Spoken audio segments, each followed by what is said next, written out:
In this video I'm going to show one of my latest games from a rapid play game I played against Camberley.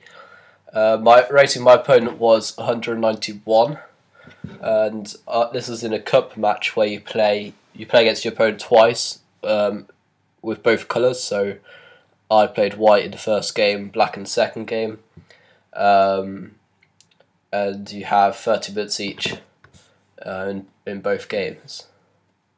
Okay, so I start off e3, which you may think is very unusual since e3 is not controlling the centre necessarily. You know, e4s or d4 are the more sensible moves and the most common moves, as they control the centre squares. Okay, but v3, my idea is that I play the classical Dutch as black quite often. So if you don't know what that is, it's where they go d4, e6. Normally I play this one first, and I'll go f5, and you get this position. This is the main line. Black castles, white castles, d6, knight c3. Okay, so this is the starting position of the classical Dutch. This is the main line, and line I tend to play is a5 here. Knight e4 is the main move. a5 can be quite tricky to meet. Okay, so what I'm trying to do is play this as white, hence why this is where the e3 pawn is going to be, and then I'm going to go f4 as white, so go f4. And yeah, so I want to play classical Dutch but a tempo up. So for example, in this position, if I had an extra tempo, I could play a5, maybe king h8 as well, because kings can be quite useful to keep his king off this diagonal. Okay, so e3. The reason I don't get f4 straight away to play Dutch is you can run into the From's gambit, which could be quite annoying. I guess if white knows it well, then he tends to get good position, but I don't know it very well. So I play e3. Okay, now they go e5 now, I can just go c4, and this is just a Sicilian. Except I'm white, so it's like time North Sicilian, and I'm a tempo up as well. Okay, so they tend to play knight f6, sort of standard King's Indian setup. So knight f3, bishop g7, bishop e2, castle, castle. Now b6. So I guess my opponent didn't really know what he was doing here, which is, well, yeah, I hope for when I play this opening, and there isn't any theory on it. So now he's just aiming to develop this bishop. So he's going to fianchetto both bishops. So I get d3, bishop b7, and normally, you know, if you can play e4, it's going to get a very good position in the Dutch, and so that's why black tends to play, or white normally plays either pawn to d4 or pawn to d5 to stop the e4 break, or when I'm black to stop the e5 break. Okay, so on to play knight c3 first. Now aim to play e4. I thought if I played e4 straight away, d5 could be quite annoying, since I don't want to go into this position where I start putting my pawns on dark squares. So yeah, now I can't play knight c3 as my pawns be attacked too many times.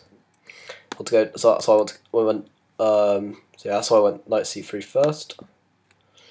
Now I went d5, which is correct move. So now I can't play e4. So queen e1, which is a good idea. Maybe I can bring bishop back to d1, where I protect c2 pawn in some lines where the knight comes to c6 and knight b4. And also by playing bishop back to d1, I support the pawn to e4 advance. And also by putting my queen on e1, I can now put my queen to g3 or h4, going for attack on the black king. Okay, so my opponent developed as normal, so knight d7, and now I just went bishop to d1, ready to play e4. I thought if I played king h1, just played a waiting move, then black could play c5, and now a bit of trouble, because I want to play e4 normally when I play c5, but then after, say, bishop d1, preparing e4, you can now hit me with d4. And white never wants to really take here, and once my knight moves, black will just take my pawn. So yes, this is normally in this position I would want to play pawn here now, but he's going to take on c3. Okay, so that's why I went bishop to d1, and now he played rook to e8, which is a rather strange move. Yes, he's going to play for e5, so I've carried on e4, and after e5 I went f5. Now I can put my bishop on g5 and my queen on h4, and maybe open up the f file, and it's looking very dangerous. My knight could even come to g5 as well. Okay, so he took, I took, and now he played. Should I took here first? Okay, so I took here first since he can't take my knight, as I could then take on f7. Okay, so he played h takes, pawn takes, knight to c5, bishop to g5. So he was attacking my pawn. I put my bishop here, pinned his knight to his queen. Okay, so now he went knight to e6. I guess it's a good idea, trying to get rid of dangerous bishop. And I continued queen h4. Since after he took, I could take back my knight. And now this knight's paralysed pretty much, since my queen's kind of threatening to come down to h7 if it moves. In some lines I might be able to sack my rook on f6 as well, followed by queen h7 check. Yeah, so I think my opponent's already in a lot of trouble here. So he played rook e7. I looked at this rook takes f6 move, but it doesn't quite work here. I don't think so anyway. So after king f8, there's no reply, a quick reply I don't think for white. So I don't even need to do this. Let's put bishop e2, play normal moves, put my rook on d1, bishop comes to c4. Okay, so you went bishop at c8, trying to play bishop e6 when I go bishop c4.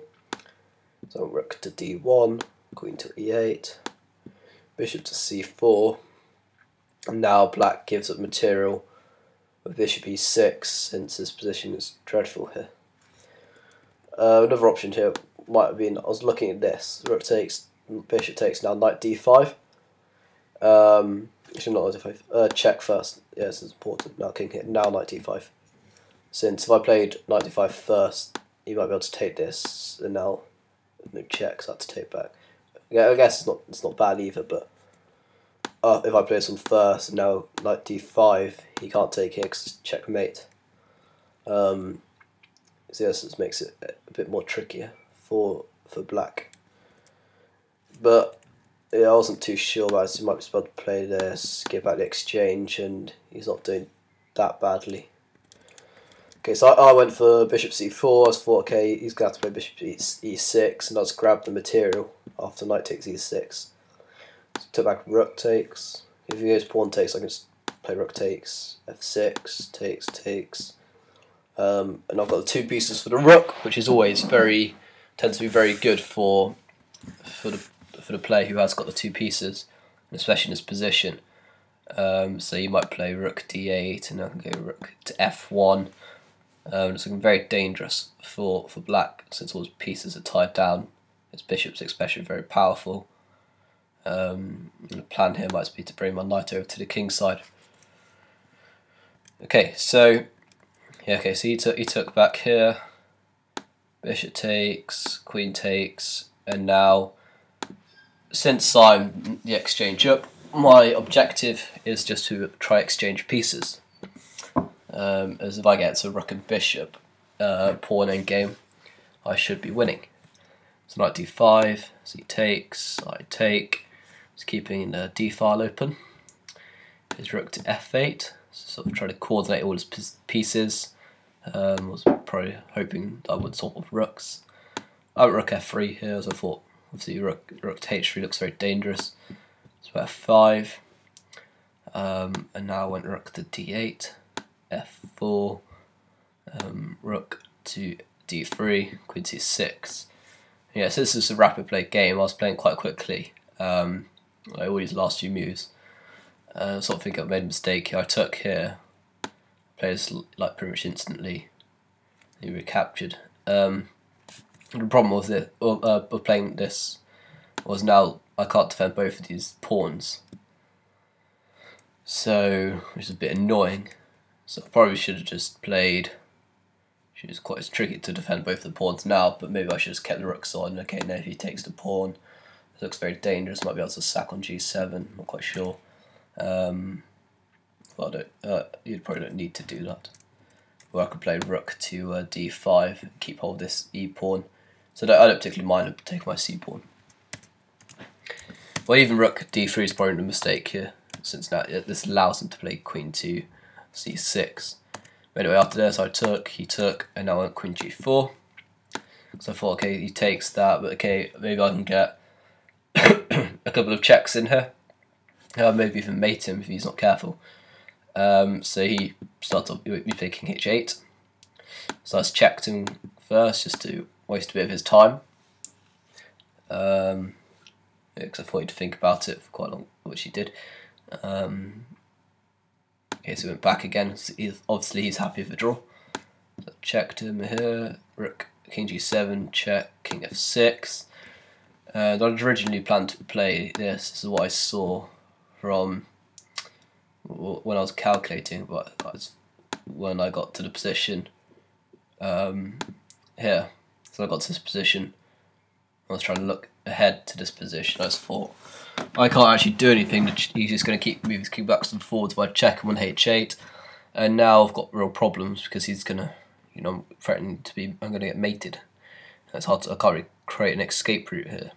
It looks, yeah, it actually looks like I'm in big trouble. I might have to take the draw of the perpetual, unless he can escape. I don't know. Okay, so yeah, this doesn't achieve much. So I just played. I decided to go all the way back. So just defend everything, and now he starts to consolidate. Well, he just plays a5, which is a strange move. He's low on time, so I thought king h1, getting out of the way of any queen checks, bishop checks. So he went bishop to d6, stop my queen coming down to d file. So rook d3, maybe threatening to take on d6, but also try to play h3, give my king an escape square. Going back to c6, h3, e4, rook d5. So now I'm threatening queen d4 check and winning the e pawn. So bishop b7. So on b3. So I sort of hope that if he doesn't do anything now, say if he plays I don't know, g5, I can just go c4, and now this is going to be very good for me. So my rook's got a nice outpost on d5, and now I can start moving my queen maybe to e2 to attack the e4 pawn, or queen to h5. Looks very dangerous. So I was hoping for this, but yeah, okay.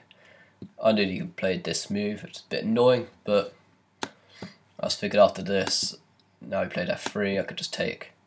Since if he recaptures, I just go check and regain the pawn, despite my king looking very weak. So he played e3, trying to keep some play here, and now went f4. Okay, so I thought if he took, I could play check, which forces his king out towards the centre, which looks very dangerous. Because originally, if I just play check here, let's go king back to g7. Okay, so after f4, he played queen check first, so I don't mind this. I went king g1, and now he went bishop to c3. So now I played check, king g7, queen to d8. And believe it or not, black doesn't have any suitable checks, despite my king being extremely weak here. And I'm threatening to mate him, so e2 doesn't actually work. He played queen e6, which is a good, decent move considering it's very low in time now. I think it's down to his last 30 seconds. So rook e8, queen takes h3, and now he's just lost queen, rook e7 check. And you went king f6, and now rook takes e3 check. It's a simple, just completely winning now, since king's in check, and after king moves I can just take the queen.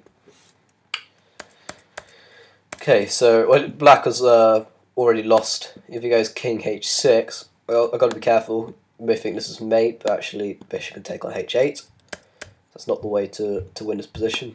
Instead, let's go queen f8 check, forcing the king to h5, rook h7 check, and after king g4, Okay, I could take the rook, the queen, but this is quite a nice little move. Queen c8 check, and now king's probably have to come here, but I keep my whole rook, and this is just completely winning as well. So there's nothing black could have done in this position. Okay, so I think even in this position, it's already lost. My rook and queen, his king's too weak, and when I've got rook and queen surrounding his king, he's asking for trouble.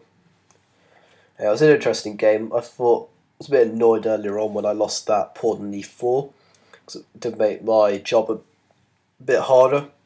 Considering from the opening, I had such a nice position, and so to sort of get into the position where I lost the e pawn and had the e pawn coming at me and f pawn in this sort of position after queen c3. Yeah, so this is a bit annoying since I've given black quite a lot of play. Where from the opening I should have finished him off a lot earlier. But anyway, I hope you enjoyed the game, and thanks for watching. I'm going to send my next video, the next game I played as black against the same opponent. That'll be the next video I'm about to do. So, anyway, thanks for watching. Bye.